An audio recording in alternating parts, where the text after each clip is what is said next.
Hello friends, welcome back to Easy Click Learning. In today's tutorial, I'll show you how to easily create barcodes in Excel. If you have a UPC code in a cell and want to turn it into a scannable barcode, this video is for you. Let's dive right in. First, we need a barcode font. Don't worry, it's free. Open your browser and search for ID Automation HC 39M free barcode font. Visit the official website and download the free version. Once the file is downloaded, right-click on it and select Extract All. Open the extracted folder, double-click the font file, and select Install. Now the barcode font is installed on your computer, and Excel can use it to display barcodes. Now, open your Excel file. In column A, I've entered some sample UPC codes.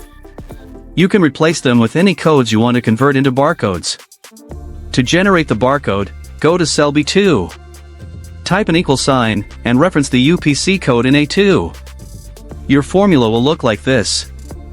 Hit Enter. Right now, it shows as normal text, but we'll fix that next. It's time to apply the barcode font. Select cell B2. Go to the font drop-down menu. Scroll down, or type ID Automation HC 39M. Select the font. Instantly, your UPC code is converted into a barcode. There's just one final step. For code 39 barcodes to work correctly, you need to place an asterisk at the beginning and end of the code.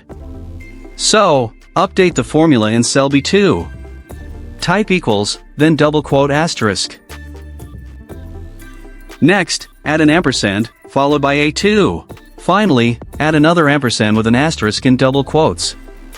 Hit Enter, and now your barcode is properly formatted and ready to use. Just drag down.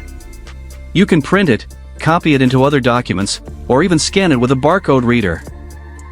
And that's how simple it is to create barcodes in Excel, using just a formula and a free barcode font. If you found this tutorial helpful, don't forget to like, share, and subscribe to Easy Click Learning for more simple Excel tips and tricks. Thanks for watching, and see you in the next video.